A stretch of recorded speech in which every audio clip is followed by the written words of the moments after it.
Morgan, and today I will be reading Chapter 8 of Mansfield Park by Jane Austen.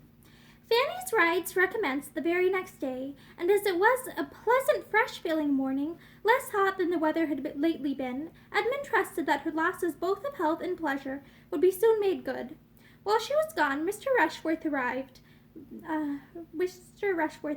escorting his mother, who came to be civil, and to shew her civility especially, in urging the execution of the plan for visiting Sotherton, which had been started a fortnight before, and which, in consequence of her subsequent absence from home, had since lain dormant. Mrs. Norris and her nieces were all well pleased with its revival, and an early day was named and agreed to, provided Mr. Crawford should be disengaged. The young ladies did not forget that stipulation, and though Mrs. Norris would willingly have answered for his being so, they would neither authorize the liberty nor run the risk. And at last, on a hint from Miss Bertram, Mr. Rushworth discovered that the properest thing to be done was for him to walk down to the parsonage directly and call on Mr. Crawford, and inquire whether Wednesday would suit him or not. Before his return, Mrs. Grant and Miss Crawford came in. Having been out some time and taken a different route to the house, they had not met him. Comfortable hopes, however, were given that he would find Mr. Crawford at home. The Sotherton scheme was mentioned, of course. It was hardly possible, indeed, that anything else should be talked of, for Mrs. Norris was in high spirits about it, and Mrs. Rushworth, a well-meaning, civil, prosing, pompous woman, who thought nothing of consequence, but as it's related to her own and her son's concerns, had not yet given over pressing Lady Bertram to be of the party. Lady Bertram constantly declined it, but her placid manner of refusal made Mrs. Rushworth still think she wished to come, till Mrs. Norris's more numerous words and louder tone convinced her of the truth. "The fatigue would be too much for my sister, a great deal too much, I assure you, my dear Mrs. Rushworth. 10 miles there and 10 back, you know. You must excuse my sister on this occasion, and accept of our 2 dear girls and myself without her. Sotherton is the only place that could give her a wish to go so far, but it cannot be indeed. She will have a companion in Fanny Price, you know, so it will all do very well. And as for Edmund, as he is not here to speak for himself, I will answer for his being most happy to join the party. He can go on horseback, you know." Mrs. Rushworth, being obliged to yield to Lady Bertram staying at home, could only be sorry. The loss of her ladyship's companion would be a great drawback, and she should have been extremely happy to have seen the young lady, too, Miss Price, who had never been at Sotherton yet, and it was a pity she should not see the place. "You are very kind. You are all kindness, my dear madam," cried Mrs. Norris. "But as to Fanny, she will have opportunities in plenty of seeing Sotherton. She has time enough before her, and her going now is quite out of the question. Lady Bertram could not possibly spare her." "Oh, no, I cannot do without Fanny." Mrs. Rushworth proceeded next, under the conviction that everybody must be wanting to see Sotherton, to include Miss Crawford in the invitation, and though Mrs. Grant, who had not been at the trouble of visiting Mrs. Rushworth on her coming into the neighborhood, civilly declined it on her own account, she was glad to secure any pleasure for her sister, and Mary, properly pressed and persuaded, was not long in accepting her share of the civility. Mr. Rushworth came back from the parsonage successful, and Edmund made his appearance just in time to learn what had been settled for Wednesday, to attend Mrs. Rushworth to her carriage, and walk halfway through the park with the 2 other ladies. On his return to the breakfast room, he found Mrs. Norris trying to make up her mind as to whether Miss Crawford's being of the party were desirable or not, or whether her brother's barouche would not be full without her. The Miss Bertrams laughed at the idea, assuring her that the barouche would hold 4 perfectly well, independent of the box, on which 1 might go with him. "But why is it necessary," said Edmund, "that Crawford's carriage, or his only, should be employed? Why is no use to be made of my mother's chaise? I could not, when the scheme was first mentioned the other day, understand why a visit from the family were not to be made in the carriage of the family." "What?" cried Julia. "Go boxed up 3 in a post-chaise in this weather, when we might have seats in a barouche? No, my dear Edmund, that will not quite do." "Besides," said Maria, I know that Mr. Crawford depends upon taking us. After what passed at first, he would claim it as a promise." "And my dear Edmund," added Mrs. Norris, "taking out 2 carriages when 1 will do would be trouble for nothing. And between ourselves, Coachman is not very fond of the roads between this and Sotherton. He always complains bitterly of the narrow lanes scratching his carriage, and you know one should not like to have dear Sir Thomas, when he comes home, find all the varnish scratched off." "That would not be a very handsome reason for using Mr. Crawford's," said Maria, "but the truth is that Wilcox is a stupid old fellow and does not know how to drive. I will answer for it that we shall find no inconvenience from narrow roads on Wednesday." "There is no hardship, I suppose, nothing unpleasant," said Edmund, "in going on the barouche box." "Unpleasant!" cried Maria. "Oh dear, I believe it would be generally thought the favorite seat. There can be no comparison as to one's view of the country.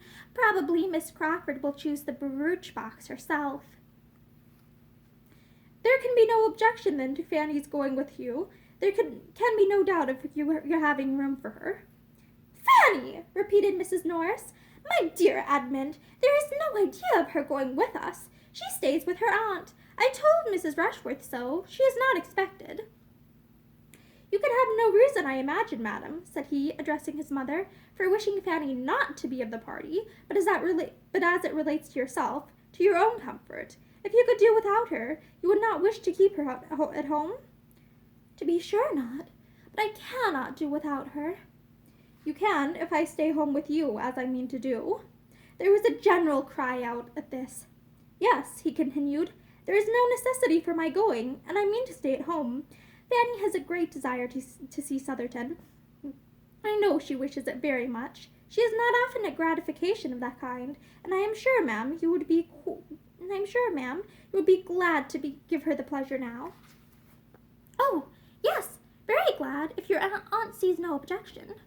Mrs. Norris was very ready with the only objection which could remain, their having positively assured Mrs. Rushworth that Fanny could not go, and the very strange appearance there would consequently be in taking her, which seemed to have a difficulty quite impossible to be got over, and must have the strangest appearance. It would be something so very unceremonious, so bordering on disrespect for Mrs. Rushworth, whose own manners were such a pattern of good breeding and attention, that she really did not feel equal to it. Mrs. Norris had no affection for Fanny, and no wish of procuring her pleasure at any time, but her opposition to Edmund now arose more from partiality for her own scheme, because it was her own, than from anything else. She felt that she had arranged everything extremely well, and that any alteration must be for the worse. When Edmund, therefore, told her in reply, as he did when she would give him the hearing, that she need not distress herself on Mrs. Rushworth's account, because he had taken the opportunity, as he walked with her through the hall, of mentioning Miss Price as one who would probably be of the party, and had directly received a very sufficient invitation for his cousin, Mrs. Norris was too much vexed to submit with a very good grace, and would only say, very well, just as you choose. Settle it your own way. I am sure I do not care about it." "It seems very odd," said Maria, "that you should be staying at home instead of Fanny." "I am sure she ought to be very much obliged to you," added Julia, hastily leaving the room as she spoke, from a consciousness that she ought to offer to stay at home herself. Fanny will feel quite as grateful as the occasion requires," was Edmund's only reply, and the subject dropped. Fanny's gratitude when she heard the plan was in fact much greater than her pleasure. She felt Edmund's kindness with all, and more than all, the sensibility which he, unsuspicious of her fond attachment, could be aware of, but that he should forego any enjoyment on her account gave her pain, and her own satisfaction in seeing Sotherton would be nothing without him. The next meeting of the two Mansfield families produced another alteration in the plan, and one that was admitted with general approbation. Mrs. Grant offered herself as companion for the day to Lady Bertram in lieu of her son, and Dr. Grant was to join them at dinner. Lady Bertram was very well pleased to have it so, and the young ladies were in spirits again. Even Edmund was very thankful for an arrangement which restored him to a share of the party, and Mrs. Norris thought it an excellent plan, and had it at her tongue's end, and was on the point of proposing it when Mrs. Grant spoke. Wednesday was fine, and soon after breakfast the brooch arrived, Mr. Crawford driving his sisters, and as everybody was ready, there was nothing to be done but for Mrs. Grant to alight and the others to take their places. The place of all places, the envied seat, the post of honor, was unappropriated. To whose happy lot was it to fall? While each of the Miss Bertrams were meditating how best, and with most appearance of obliging others, to secure it, the matter was settled by Mrs. Grant saying, as she stepped from the carriage, "As there are 5 of you, it will be better that one should sit with Henry, and as you were saying lately that you wished you could drive, Julia, I think this will be a good opportunity for you to take a lesson." Happy Julia! Unhappy Maria! The former was on the brooch box in a moment. The latter took her seat within, in gloom and mortification, and the carriage drove off amid the good wishes of the 2 remaining ladies, and the barking of Pug in his mistress's arms. Their road was through a pleasant country, and Fanny, whose rides had never been extensive, was soon beyond her knowledge, and was very happy in observing all that was new, and admiring all that was pretty. She was not often invited to join in the conversation of the others, nor did she desire it. Her own thoughts and reflections were habitually her best companions, and in observing the appearance of the country, the bearings of the roads, the difference of soil, the state of the harvest, the cottages, the cattle, the children, she found entertainment that could only have been heightened by having Edmund to speak to of what she felt. That was the only point of resemblance between her and the lady who sat by her, and everything but a value for Edmund, Miss Crawford was very unlike her. She had none of Fanny's delicacy of taste, of mind, of feeling. She was nature, inanimate nature, with little observation. Her attention was all for men and women, her talents for the light and lively. And looking back after Edmund, however, when there was any stretch of road behind them, or when he gained on them in ascending a considerable hill, they were united, and a "There he is!" broke at the same moment from them both, more than once. For the first 7 miles, Miss Bertram had very little real comfort. Her prospect always ended in Mr. Crawford and her sisters sitting side by side full of conversation and merriment, and to see only his expressive profile as he turned with a smile to Julia, or to catch the laugh of the other, was a perpetual source of irritation, which her own sense of propriety could but just smooth over. When Julia looked back, it was with a countenance of delight, and whenever she spoke to them, it was in the highest spirits. Her view of the country was charming. She wished they could all see it, etc. But her only offer of exchange was addressed to Miss Crawford, as they gained the summit of a long hill, and was not more inviting than this. "Here is a fine burst of country. I wish you had my seat, but I dare say you will not take it. Let me press you ever so much." And Miss Crawford could hardly answer, before they were moving again at a good pace. When they came within the influence of Southerton associations, it was better for Miss Bertram, who might be said to have 2 strings to her bow. She had Rushworth feelings and Crawford feelings, and in the vicinity of Southerton, the former had considerable effect. Mr. Rushworth's consequence was hers. She could not tell Miss Crawford that those woods belonged to Southerton. She could not carelessly observe that she believed it was now all Mr. Rushworth's property on each side of the road, without elation of heart, and it was a pleasure to increase with their approach to the capital freehold mansion, and ancient manorial residence of the family, with all its rights of court leet and court baron. Now we shall have no more rough road, Miss Crawford. Our difficulties are over. The rest of the way is such as it ought to be. Mr. Rushworth has made it since he succeeded to the estate. Here begins the village. Those cottages are really a disgrace. The church spire is reckoned remarkably handsome. I am glad the church is not so close to the great house as often happens in old places. The noise of the bells must be terrible. There is the parsonage, a tidy-looking house, and I understand the clergyman and his wife are very decent people. Those are almshouses, built by some of the family. To the right is the steward's house. He is a very respectable man. Now we are coming to the lodge gates, but we have nearly a mile through the park still.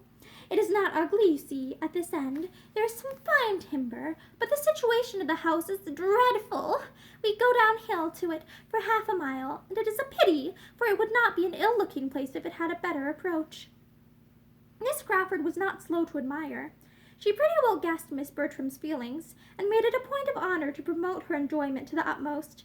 Mrs. Norris was all delight and volubility, and even Fanny had something to say in admiration, and might be heard with complacency. Her eye was eagerly taking in everything within her reach, and after being at some pains to get a view of the house, and observing that it was a sort of building which she could not look at but with respect, she added, "Now, where is the avenue? The house fronts the east, I perceive. The avenue, therefore, must be at the back of it. Mr. Rushworth talked of the west front." "Yes, it is exactly behind the house, begins at a little distance, and ascends for half a mile to the extremity of the grounds. You may see something of it here, something of the more distant trees. It is oak entirely." Miss Bertram could now speak with decided information of what she had known nothing about, when Mr. Rushworth had asked her opinion, and her spirits were in as happy a flutter as vanity and pride could furnish, when they drove up to the spacious stone steps before the principal entrance. End of chapter. Thank you, and have a good day.